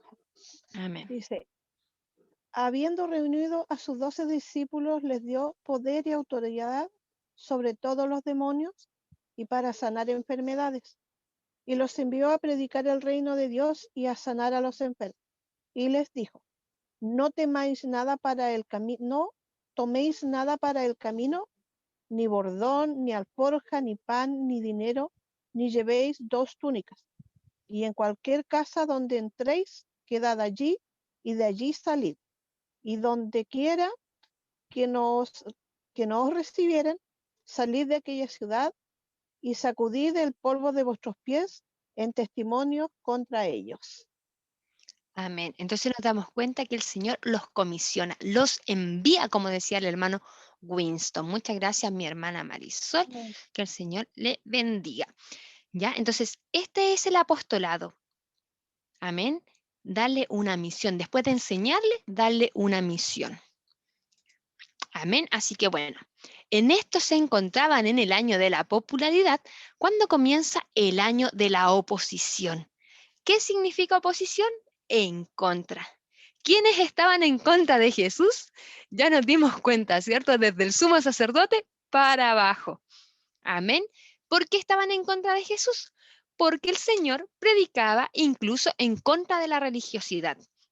Amén. Debemos entender que nosotros a nuestro alrededor siempre vamos a encontrar oposición. Amén. Dice la palabra del Señor que si nosotros hablamos con la palabra de verdad, siempre vamos a encontrar oposición. Amén. Pero debemos entender que en este caso, querían matarle. Amén, que a nosotros nunca nos quieran matar. Líbranos, Señor. Y nos damos cuenta de algunos de los discursos que el Señor tuvo, como por ejemplo la advertencia sobre la levadura de los fariseos, y los saduceos y los herodianos. Amén, que eran, los herodianos se refiere a toda como linaje de Herodes, ¿ya? Esto ocurrió en el mar de Galilea y lo podemos encontrar en Mateo 16, del 5 al 12, y en Marcos 8, del 13 al 21. No lo vamos a leer en honor al tiempo, pero usted va a saber que el Señor sí hablaba en contra de ellos y les hacía ver que ellos eran religiosos. Por ejemplo, encontramos en Juan 10, del 19 al 21, que dice: de nuevo las palabras de Jesús fueron motivo de disensión entre los judíos. Muchos de ellos decían: está endemoniado y loco de remate. ¿Para qué hacerle caso? Pero otros opinaban: estas palabras no son de un endemoniado. ¿Puede acaso un endemoniado abrirle los ojos a los ciegos? Amén. Entonces nos damos cuenta que aún habiendo tanta división entre los judíos, al llegar Jesús comenzaron a tomar bandos. Algunos creían que Él era el Señor y por eso le seguían, pero otros estaban cegados. Y aquí encontramos otro relato también, cuando dice 7 males contra los maestros de la ley y fariseos. Esto ocurre en Jerusalén, en el templo, y aquí tenemos la cita bíblica donde los podemos encontrar. Amén. Como ya les dije, esto es la misma situación, solamente que como los evangelios son sinópticos, se refieren a ellos de diferentes maneras, porque recordemos que los evangelios se escribieron con mucho tiempo después de que estos sucesos ocurrieron. Por lo tanto, algunos recordaban unas cosas, otros recordaban otras. Amén, pero usted puede leer los 3 y así completar la idea. Y tenemos la lección 10, que la lección 10 habla sobre la Pascua. Amén. Y sabemos que el Señor celebró su última Pascua de una manera muy especial. Amén. Él cenó con sus discípulos y realizó algo que para nosotros es un poco extraño. El Señor le lavó los pies. Amén. El Señor tuvo la humildad, como delante nos decía nuestro hermano Winston, de lavarle los pies a sus discípulos. Y yo me imagino que ellos, hombres trabajadores, no tenían los pies limpios. Así humanamente hablando, no hubiera sido agradable lavarle los pies a los discípulos, humanamente. Entonces, viéndolo como persona, era un acto desagradable, pero más allá de eso, el acto de humildad, de agacharse, de desatarle el calzado y de lavarle los pies, era una sumisión total, de decir: yo estoy al servicio y disposición tuyo. Amén. El Señor ya había anunciado su muerte y el Señor ya había comentado, ¿cierto?, a través de una metáfora de que Él iba a morir, cuando habla, ¿cierto?, de que en 3 días Él levantaría el templo. Amén. El Señor ya sabía que iba a morir. Y entonces nos damos cuenta que el Señor sufre. Amén. Y el Señor ora. Frente a toda la oposición que el Señor recibía, Él se mantenía intacto, como delante nos decía nuestro hermano Eugenio, y no discutía con ellos, sino más bien les decía la verdad tal cual como eran, y también oraba mucho. Así que aquí también tenemos una gran enseñanza de que cuando sintamos cierto perseguidos, oremos más al Señor, busquemos más al Señor. Amén. Entonces encontramos que el Señor en Juan 17, del 1 al 26, realiza esta oración que es tan maravillosa cuando le dice: Padre, que ellos sean uno como yo soy uno contigo. Amén. Y Él también estaba hablando de nosotros seguramente, porque habla que sus discípulos sean uno con Él, que seamos todos uno, todos un cuerpo. Amén. Y aquí tenemos la otra oración del Señor, que es ya cuando ya cenaron. Amén. Y cuando realiza esta oración, que aquí tenemos, aquí yo me equivoqué, esa de Juan 18:1 no es. 3 agonizantes oraciones de Jesús en el Getsemaní. Amén. Cuando el Señor ya es entregado, Él vuelve a orar, ¿cierto?, en el huerto del Getsemaní, en el Monte de los Olivos. Ya a poquitas horas, ¿cierto?, de morir, el Señor vuelve a orar. Y aquí es cuando hace esta gran confesión. Voy acá, no aquí mismo. Donde nosotros entendemos que el Señor decide morir porque dice, yéndose un poco hacia adelante, se postró sobre su rostro, orando y diciendo, Padre mío, si es posible que pase de mí esta copa, pero que no sea como yo quiero, sino como tú quieres. Amén. Entonces nos damos cuenta de que el Señor se humilló a lo sumo y que se cumple la profecía, ¿cierto?, que Él es entregado como un cordero al matadero. Amén. Él enmudeció, sabemos que Él podría haber llamado una legión de ángeles, ¿cierto?, para que lo salvaran, pero sin embargo, como dijo el hombre que estaba al lado de la cruz, Él estaba haciendo eso por amor. Él tenía que hacer eso. Él nada había hecho para merecerlo. Pero Él, si hubiera querido, ¿cierto?, lo hubiera hecho. Pero no tomó, ¿cierto?, su forma de Dios como cosa a la cual aferrarse, sino que haciéndose semejante a un hombre, sufrió como un hombre. Sufrimientos y padecimientos que sabemos que fueron profetizados 600 años antes por el profeta Isaías. Amén. Y fue obediente en todo. Entonces podemos darnos cuenta que el Señor, ¿cierto?, esta Pascua no es una Pascua dulce. Si bien los judíos celebraban la Pascua, el Señor ya sabía que Él iba a ser entregado. Incluso sabía quién lo iba a entregar porque sabemos a través del relato bíblico que Él ya sabía quién era. Porque cuando le pregunta, ¿cierto?, a su discípulo amado, le dice, el que moja el pan junto conmigo. Y más encima lo entregó con un beso. Amén. Así que el Señor nos ayude y entendamos también que en el camino siempre también vamos a encontrar traición.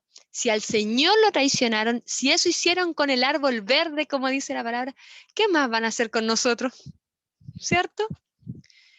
Amén. Así que nos encontramos ya sabiendo la Pascua triste que tuvo el Señor y su última cena con el juicio. ¿Cómo fue este juicio? Este juicio, mis hermanos, para que ustedes sepan, fue un juicio injusto. ¿Por qué? Primero, porque como era la Pascua, ahí no deberían haber hecho nada. Tendría que haber sido como un día feriado, festivo.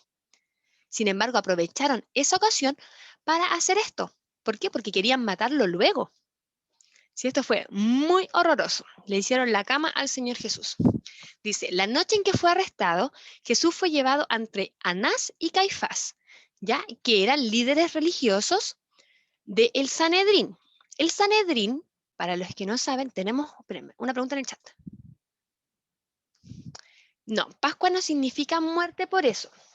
Mi hermana, Pascua era la salida hacia la muerte. ¿Por qué? Porque la Pascua se celebraba con anticipación, ya celebrando la salida que tuvieron los israelitas desde Egipto. Por eso es una celebración. Ellos celebraban como doctrina, ¿cierto?, perpetuamente la Pascua. De hecho, los judíos la celebran hasta el día de hoy, la Pascua, que es la salida del pueblo de Israel de Egipto. ¿Ya? Por eso significa el paso hacia la muerte, porque se recuerda, ¿cierto?, que el Señor los salvó de eso, los salvó de la muerte de los primogénitos sobre todo. ¿Ya? Y ahí hay varios simbolismos. Tenemos, ¿cierto?, la muerte del cordero, que tienen que marcar las puertas para ser liberados, ¿cierto? Que ese día salen también. Entonces hay varias cosas, hay varios simbolismos que también a través de Jesús los podemos notar, como por ejemplo que Jesús es el Cordero Santo. Amén. Era el Cordero que traería, ¿cierto?, la libertad y la sanidad y la salvación de la muerte, porque sabemos que el Señor nos libró de la muerte. Dice la palabra del Señor que incluso Él arrebató las llaves del infierno. Amén. Entonces, veamos cómo fue el juicio. Dice que Jesús fue llevado ante Anás y Caifás, que eran, ¿cierto?, miembros del Sanedrín. Aquí tenemos las citas bíblicas para que usted las pueda revisar con calma. El Sanedrín era el consejo donde tenían 24 sacerdotes o 22 sacerdotes, algo así, 24 ancianos, 22 ancianos y otros miembros que eran escribas. ¿Ya? Ellos eran los que tomaban las decisiones a nivel político y religioso. Como le digo, no digo espiritual porque sabemos que mucha vida espiritual no tenía. Después de esto, fue llevado ante Pilato, que era el gobernador romano. Ya, como delante veíamos al inicio, ¿cierto? Él era el procurador. Fue enviado también a Herodes y llevado nuevamente de regreso a Pilatos, ¿ya? Quien finalmente lo sentenció a morir. Herodes acá era el tetrarca, ¿ya? Que era el encargado de las 4 regiones, por decirlo así. Entonces nos damos cuenta que lo llevaron de un lado a otro, finalmente porque lo único que querían era matarlo y había sido una fiesta antes de eso. Entonces, imagínense en un día feriado estar haciendo esos trámites. Era porque realmente querían hacerlo a escondidas. Entonces, los juicios de Jesús constaron de 6 eventos, 3 de ellos de una corte religiosa y 3 ante una corte romana. Jesús fue juzgado ante Anás, que era el sumo sacerdote de ese momento, Caifás, el sumo sacerdote en funciones, y el Sanedrín, que era el consejo. Él fue acusado de estos juicios eclesiásticos, blasfemias. Amén. Por afirmar ser el Hijo de Dios y también el Mesías. Eso fue el cargo del Señor Jesús. Blasfemia. ¿Habrá sido como para matar a alguien? Así es, mi pastor. Nadie quería asumir la responsabilidad, ¿cierto?, de la muerte de un profeta, sobre todo sabiendo que Jesús había sido tan popular. De hecho, por eso Pilato les dice, ok, como es común en estas fiestas liberar a un preso, vamos a ver a quién eligen ustedes. Y le da la opción, ¿cierto?, al pueblo. ¿Y qué hace? Se lava las manos. Y dice, esta sangre ya no depende de mí, sino más bien el pueblo escogió. El pueblo escoge a Barrabás. Exacto, se lavó las manos.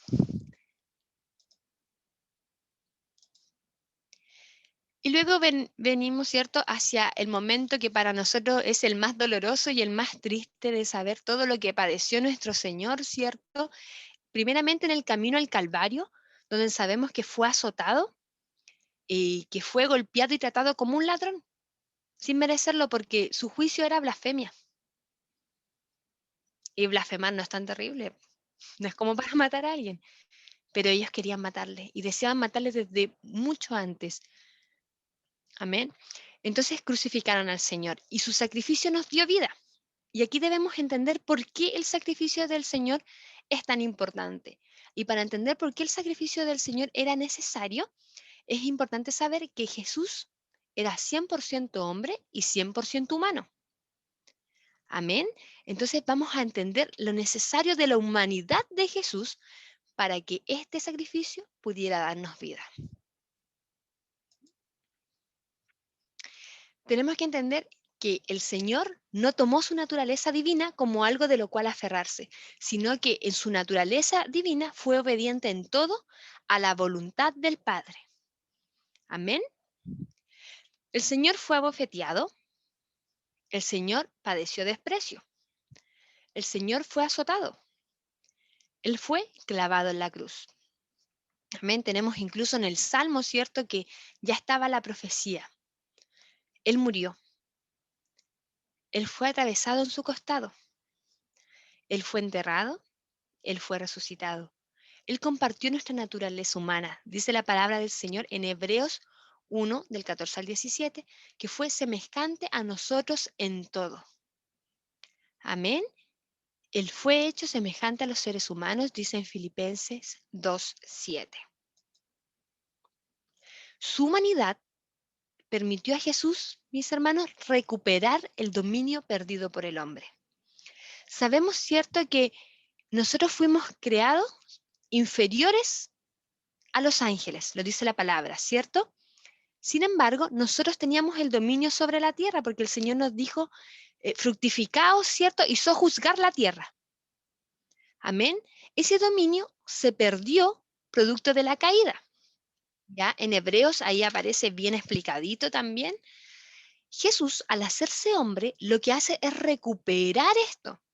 Amén. Por eso es importante, como dice en Hebreo, que como por un hombre entró el pecado, por un hombre debía entrar, ¿cierto?, la expiación, la gracia. Amén. Entonces, el Señor, al hacerse hombre y sufrir la muerte, fue finalmente coronado con gloria y honor. Él recuperó lo que el hombre una vez tuvo y había perdido. El relacionarse directamente con Dios. Recordemos que Adán en el huerto del Edén podía hablar con Dios. Por algo Dios le pregunta, Adán, ¿qué has hecho? Podía relacionarse con Dios. Durante todo este tiempo, entre Adán y Jesús, el hombre no podía relacionarse con Dios. Y nosotros hoy día creemos que nosotros sí podemos relacionarnos con el Señor a través de Jesucristo. ¿Cuántos de ustedes saben que pueden relacionarse con el Señor? ¿Cuántos de ustedes sienten la presencia del Señor? ¿Cuántos de nosotros podemos acceder al trono de gloria gracias a Jesús? Amén. Yo les explico a mis niños que es como que Jesús estuviera cubriéndonos todo el tiempo y el Señor no nos viera a nosotros sucios, manchados, ¿cierto?, llenos de falencias, sino que nos ve a través de Jesús, a través del lente de Jesús, y podemos relacionarnos con el Padre, porque Él nos ve íntegros a través de Jesús, porque esa separación que había, Jesús la cubrió. Amén. De esa manera se lo explico yo a los niños, ¿cierto?, que son pequeñitos, para que puedan entender por qué era necesario que Jesús muriera. Porque es muy triste explicarle a los niños que Jesús murió. Pero entender que fue porque un hombre, ¿cierto?, había pecado, otro hombre tenía, ¿cierto?, que librarnos de esta separación que existía. Amén. Y Cristo ahora, ¿dónde está? Está a la diestra, ¿cierto?, del Padre, y gobierna sobre todas las cosas. Y nosotros junto a Él reinaremos con Él. Esa es nuestra esperanza. Esta es la importancia del sacrificio del Señor. Y quisiera preguntarle a alguien más si tiene algo que añadir acá, mi pastora Marisol o mi pastor Miguel, que están presentes.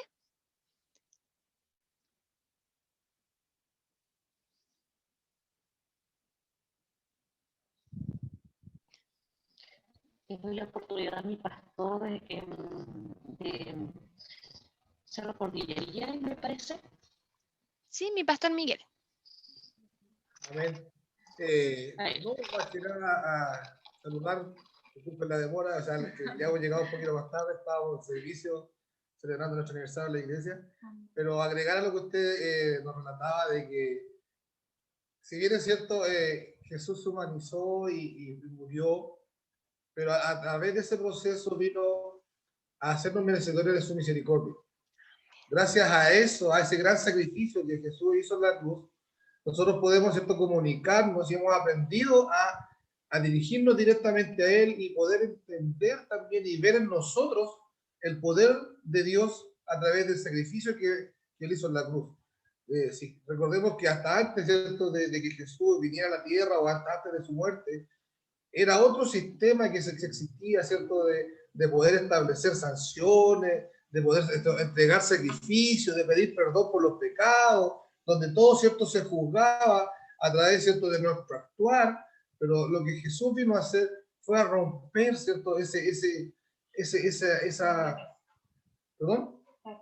Vino a quebrar, ¿cierto?, esas barreras, a eliminarlas por completo y decirnos, ¿cierto?, yo estoy aquí, yo soy igual que ustedes, sufrí, pasé tristeza, pasé alegría, pero ahora yo voy a ir al Padre para que donde yo estoy, nosotros también estemos. Amén. Eso fue lo que Jesús vino a hacer, a quitar, ¿cierto?, esa barrera, esa separación que nos alejaba, ¿cierto?, que ellos en ese tiempo veían a Dios como algo tan lejano. Hoy en día nosotros, yo creo que todos los que estamos conectados a través de esta pantalla, aprendiendo la palabra, todos hemos experimentado el poder de Dios en nuestra vida. De una o de otra manera hemos visto, ¿cierto?, que Él está presente y que cuando nosotros vamos a Él, Él está presto a respondernos y a decirnos que el sacrificio de Él no fue en vano. Que pecamos muchas veces nosotros, sí, pecamos, pero Él, ¿cierto?, nos limpió de nuestros pecados y nos hizo, ¿cierto?, merecedores de ser llamados hijos de Dios también. Amén. Gloria a Dios por eso, ¿cierto? Qué maravilloso privilegio tenemos de ser llamados hijos de Dios. Amén. Dice también la palabra del Señor en Hebreos 2:14, que por su muerte y su resurrección, como decía nuestro pastor, ¿cierto? Jesús destruyó ese dominio, ¿cierto?, que antes Satanás tenía sobre nosotros, sobre el ser humano, porque finalmente las personas no podían cumplir la ley. Si bien el Señor envió la ley para que el ser humano pudiese vivir una vida recta, se dieron cuenta que en realidad el ser humano no podía cumplir la ley. Entonces, ¿cierto?, quien tenía dominio sobre la vida de las personas, lamentablemente, no era el Señor. Entonces, esta separación que Dios tenía con la gente tenía que ser recuperada, porque nuestro Dios es un Dios que quiere relacionarse. Nuestro Dios anhelaba relacionarse y hacerse un pueblo. Por eso Dios le habla a Abraham en el Antiguo Testamento. Y hoy Dios quiere relacionarse con usted, mi hermano, mi hermana, que está ahí presente. Así que recuerde esto, que el sacrificio de Jesús fue porque el Señor le anhelaba celosamente a usted, como dice la palabra del Señor en Jeremías, que Él nos anhela celosamente. Amén. Entonces nosotros sabemos, ¿cierto?, que en algún momento Satanás tuvo parte con nosotros, pero ya nunca más. Que el Señor venció el poder de la muerte, ¿cierto? Y como dice Romanos 8, ¿cierto? La paga del pecado antes era muerte, mas ahora la dádiva del Señor es vida eterna en Cristo Jesús, Señor nuestro. Amén. Así que esta es la obra maravillosa y la vida preciosa que tuvo nuestro Señor Jesucristo.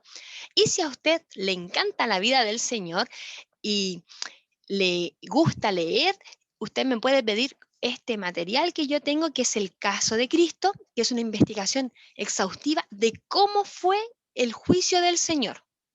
Amén. Entonces ahí se explica cómo fue el juicio del Señor y cómo hubiese sido hoy en día esta revelación de los evangelios. ¿Por qué los evangelios sí son sinópticos y por qué la palabra del Señor, los evangelios, son reales? Lo que hace aquí el autor, Lee Strobel, lo que hace es llevar a juicio el caso del Señor, por decirlo así. ¿Es real o no es real? Y nos encontramos con que finalmente los evangelios sí son reales a la luz de los peritos forenses que van revisando los escritos. Y también este otro libro, que es La armonía de los evangelios, del cual parte de lo que yo tomé dentro de la presentación tiene que ver con esto, con la armonía de los evangelios. Por eso yo tenía que algunos relatos estaban en Mateo, en Marcos, Lucas, porque aquí está la armonía, está todo ordenado como hubiese ocurrido si es que los relatos se hubieran escrito de manera cronológica. ¿Ya? Entonces, estos son los materiales de apoyo a la lectura. Si es que usted lo desea, me lo pide. Amén. Y tenemos al hermano David Castro que está levantando la mano. Todavía no pregunto si tienen preguntas. Espérenme un poquito. Ahora sí. ¿Hay preguntas, mis hermanos? Ya, ahora sí, hermano David. No era David, soy yo, el hermano Andrés. Ah, ya, dígame. Es a la lámina anterior, el caso de Cristo, solamente, claro, comentar que el autor de ese libro era una persona agnóstica, que no creía en el Señor. Entonces, toma los 4 evangelios como para refutar el escrito bíblico, como para decir, hay tantas diferencias que esto no es real. Resulta que este escritor, a medida que va estudiando esto, el Señor finalmente toca su vida y esta persona termina el libro convertido al Señor. Entonces es un libro que parte desde un fondo de querer negar e indicar por qué hay tantas diferencias y finalmente este autor se termina convirtiendo. Entonces es muy bueno y aparte que muestra toda la parte, ¿cómo se llama?, médica también del proceso de la cruz. Entonces muestra también todo el padecimiento que hay entre los golpes, el ser clavado, etcétera, muchos detalles más. Solo eso. Amén. Y eso fue también algo que dejamos en el tintero, que efectivamente nuestro Señor resucitó. Ya nosotros lo sabemos, entonces yo ahí lo pasé por alto, pero el Señor resucitó y venció a la muerte, y eso es magnífico, y para nosotros es como algo que ya lo tenemos lo hablamos tanto que el Señor resucitó que como que se nos olvida decir la importancia de la resurrección, porque como dice nuestro hermano Ignacio, ¿cierto? Acá en esta investigación, donde aparecen, ¿cierto?, los peritos forenses explicando cómo fue la muerte del Señor, explica que nadie sobrevivía a una crucifixión. No existe ningún caso de una persona que haya sobrevivido a una ejecución romana. Entonces, que era imposible que Jesús haya quedado así medio tambaleando, medio vivo. No. El Señor murió, resucitó y venció a la muerte. Aleluya. Amén. Y tenemos, me apunto por el libro. También se ve muy interesante. Ok. Entonces, aquí tengo también a la hermana Jessica que puso, al nacer en la tierra Jesús trajo el reino. Amén. Peor con su muerte, la resurrección nos abrió la puerta al reino. Amén, mi hermana Jessica. ¿Ve? A mí se me había Hermanita, pasado hablar de la resurrección. hermana, Dígame. nosotros también queremos apuntarlo con el libro, Ya. el caso Cristo. Lo voy a mandar al WhatsApp, ¿ya? Ya, De todas maneras, si ustedes tienen alguien que les pueda imprimir, yo siempre recomiendo, aunque tengan muchas hojitas, que mejor lo impriman porque ahí uno los puede rayar, ¿cierto? Anotar lo más importante y todo. Leer del celular a veces es un poquito incómodo. Sí, hay un grupo de WhatsApp. Mi pastora Marisol, ella, contáctese con ella y ella ahí va a ver si los ingresa o no. No sé en qué quedó eso realmente. Amén. Sí, Yo nosotros también quiero leer. le pedimos al pastor, ¿cómo que se llama? Rolando, que nos envíe los números. Entonces, estábamos a la espera de eso para poder ingresarlo al WhatsApp del grupo. Que como no tenemos los datos, entonces por eso estábamos esperando como un contacto que nos envíe todos y de ahí ya poder agregarlos al grupo de WhatsApp. Ya, perfecto. La hermana Tamara dice, disculpe, cuando habló, ya. Mi hermana, exhortación. Exhortar significa enseñar, ¿ya? Exhortación. Entonces, exhortación, edificación y consolación. Amén. La profecía siempre iba con exhortación, con un reto, así como, Israel, estás haciendo esto, andas adorando otros ídolos. Cuando leemos nosotros Jeremías, Isaías, vemos que los profetas le dan duro a Israel y le están diciendo las verdades. Entonces, exhortación. Y después le dice, pero yo traeré consuelo, yo haré esto si te vuelves a mí. Edificación. Y finalmente, consolación, que es cuando el Señor les dice, ¿cierto?, toda la hermosura que va a realizar con ellos. Amén. Entonces aquí nos damos cuenta del carácter de nuestro Dios, incluso a través de las profecías. Amén. Y así también hablaba el Señor. Entonces, mis hermanos, dudas, preguntas. Vamos a dejar ahí. Dudas y preguntas de la vida de Jesucristo. Recuerde que hoy es el último día que vamos a hablar de este libro. Después vamos a ver homilética, que es el arte de predicar. Amén, estamos recibiendo dudas y preguntas. Aproveche que aquí tenemos dos pastores. Voy a dejar de presentar. Ah, no, ahí estoy presentando eso. Hermana, Dígame, mi hermano Eugenio. tengo una duda. ¿Por qué la palabra dice que Jesús nació 5, 4 o 3 años antes de la era cristiana? Ya, perfecto. Mire. No está definido ahí el... Sí, mire, lo que pasa es que cuando se hizo el recuento de los años, porque antiguamente los historiadores no tenían el calendario como nosotros. Existía un calendario gregoriano y existían los calendarios, por ejemplo, de los chinos. De hecho, todavía existe el calendario chino. ¿Ya? Entonces, no había como un calendario propio de la humanidad. ¿Ya? Entonces, un papa intenta hacer esto de devolver el tiempo atrás y marcar el antecedente de cuándo nace Jesús. Entonces, él decide que el año 0. ¿Ya? Y sabe que le erró por poquito, porque nos damos cuenta a través de la historia que Herodes el Grande, que es el padre de Herodes Antipas, había estado gobernando por ahí por el 5 antes de Cristo. Y ahí nosotros lo tomamos como antecedente cuando manda a matar a los bebés. ¿Ya? Entonces, netamente es por eso, porque le erró, ¿cierto?, esta persona que hizo el cálculo, que fue un papa, no recuerdo el nombre ahora, ¿ya? Pero es por eso. Ya recuerde que antiguamente costaba un poquito más tener acceso a todos los libros porque nosotros hoy día tenemos internet, ¿ya? Pero fue por eso, porque le erró, pero por poquito, ¿ya? Nosotros ahora sí, a través de los diferentes escritos, ya que están más transcritos y hay más estudios de historiadores, podemos darnos cuenta que es por ahí, por el 5 antes de Cristo, 3 antes de Cristo, que nace el Señor. ¿Ya? Entonces eso como antecedente histórico. Pero no es tanto. Amén. ¿Alguna otra pregunta? Sí, tenemos una pequeña duda aquí con mi esposa. ¿Me Dígame. escucha? Hermano. Sí. Sí, lo que pasa es que el otro día salió el tema del día del sábado. Ya. Y tenemos una duda si realmente era día sábado o era otro día con que, como también le habían dicho al Señor que él hacía milagro en el día de reposo, el día sábado. ¿Era realmente un día sábado o era otro día? Esa es mi consulta. Según la costumbre judía, el sábado es el sábado para nosotros. ¿Ya? Ahora, ellos lo guardaban con integridad como lo siguen haciendo hasta el día de hoy. Amén, nosotros no somos judíos, así que no es necesario que lo guardemos como día sábado o como día domingo, sino más bien que nosotros destinemos, ¿cierto?, parte de nuestro tiempo y sobre todo un día para dar glorias al Señor. Porque recordemos que el Señor al séptimo día descansó y contempló su creación.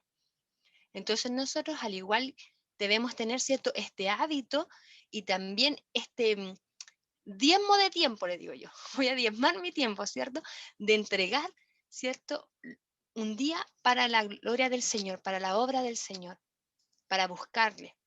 Amén, porque si no, imagínense cómo serían nuestras vidas si es que no buscáramos al Señor. Amén. Así que sí, pero era como lo que para nosotros sería hoy un sábado. Hermano David.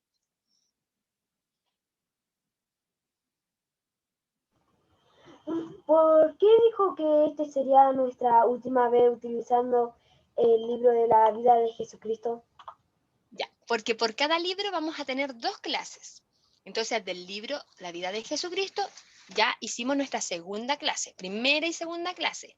Ahora se va a enviar las pruebas a cada uno de ustedes. Ustedes van a responder la prueba, pero ¿sabe qué? No tenga miedo, no se preocupe, porque la prueba es teología práctica, es decir, cómo llevarlo a nuestra vida toda esta enseñanza maravillosa de, ¿cierto?, la historia de nuestro Señor y Salvador. ¿Y la prueba, Así que, uno en casa la tiene que imprimir o la va a hacer como en un aparato y luego la vuelve a enviar? usted puede verla en un aparato y escribirla, o usted puede imprimirla, como usted guste, hermano David. ¿Ya? Después, cuando la envíe, tiene que enviarle fotos a nuestra pastora Marisol. ¿Cierto, mi pastora Marisol? Ya. Y tenemos un revisador de pruebas. Amén. Así que ahí mi pastora Marisol envía estas pruebas a revisión. Tenemos una pregunta en el chat.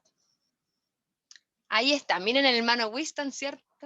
Haciendo la tarea siempre muy bien, muy aplicado nuestro hermano Winston. Dice que el Papa Gregorio VIII reformó el calendario en 1582 para ajustar el desfase de tiempo que tenía el calendario juliano.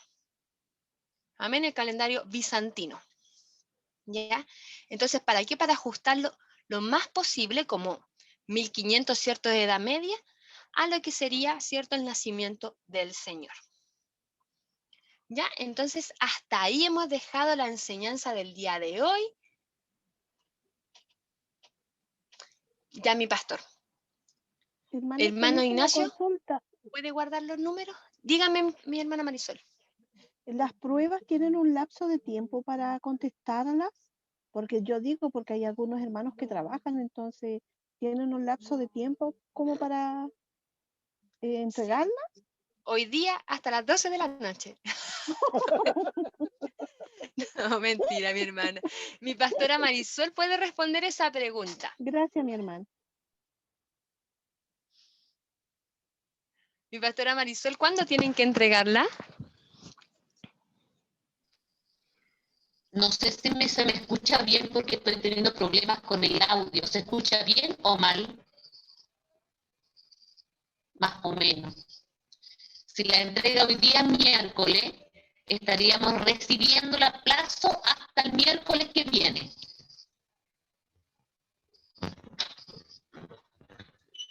Perfecto, entonces una semana tendrían para responderla, ¿ya? Yo aquí le invito a ir respondiendo una preguntita, 2 preguntitas diarias y así no sería tan difícil para usted. Amén. Entonces puede ayudarse de los textos bíblicos, puede ayudarse del libro, no hay problema, pero siempre y cuando que sea una reflexión personal y sincera, ¿ya? Porque yo creo que en la prueba propiamente tal no hay respuestas como correctas o incorrectas, sino más bien se va a revisar que tenga una lógica lo que se esté escribiendo y que obviamente sea de acuerdo a la palabra del Señor y a lo estudiado en clase. Amén. Vamos a pedirle a nuestro hermano Ignacio que nos tome la foto porque el hermano Abraham hoy día no está. ¿Ya? Así que ponga usted su mejor cara. Yo me voy a peinar estos pelos que se me paran. Amén. Le voy a pedir que hermana Chanit deje de presentar un poquito, así no. Ah, perfecto. Ya. Ay, esta cosa. Espérame un poquito. Ahí está. Perfecto. Ahora sí. Ya, no se preocupen, así que vamos a contar hasta 3, ya. 1, 2 y 3. Ahí está. Bien, ahí ya sacamos la fotito, así que están todos. Ay, hermano, que no vuelve a ver. Ahí. Hermana Chanit está en silencio. ¿Se escucha, hermana Chanit? Está hablando sola. Me estaba riendo del chiste del hermano Winston, po. Dichoso usted que se puede peinar. Bienaventurada, ¿cierto? Ay, no es la misma situación. Dichoso que se pueda peinar, como este mi pastor. Dichoso que se puede usted peinar. Amén. Que el Señor nos bendiga. Vamos a pedirle a nuestra pastora Marisol que le pedimos a nuestro pastor que termine con la bendición, mi pastora Marisol.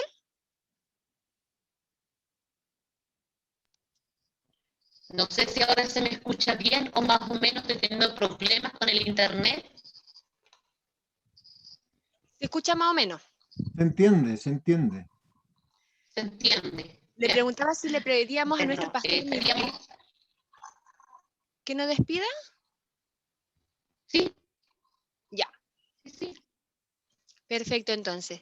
Mis hermanos, cualquier duda, usted envíenmela nomás al WhatsApp y la puedo responder de forma personal o también la podemos responder para toda la clase. ¿Ya? Así que el Señor le bendiga. Mi pastor Miguel, por favor, despídanos con la bendición, por favor. Amén. Señor, le damos gracias en esta hora porque hemos podido estudiar en su palabra, hemos podido adquirir conocimiento para poder, Señor Jesús, cada día ser testigo de lo que usted hace y seguirá haciendo en nuestra vida. Señor Jesús, en esta hora damos gracias porque usted ha puesto en nuestros corazones disponer de este tiempo para dedicárselo a usted, Señor Jesús. Bendiga nuestras vidas, bendiga a cada uno de mis hermanos, déle a usted también el conocimiento para que ellos puedan, Señor Jesús, hablar de su palabra, para poder conocer también sus misterios, Señor Jesús, y poder entregar un mensaje claro a quienes por misericordia nos escucharán algún día. Padre Santo, ruego esta bendición, la que desciende de lo alto, la que viene del Padre, del Hijo y del Espíritu Santo. Amén. Gloria a Dios, gloria a Dios, gloria a Dios para siempre. Amén. Sean todos despedidos entonces y bendecidos. Igualmente, chao. buenas noches. Bendiciones a todos. Buenas Que noches. tengan buen descanso.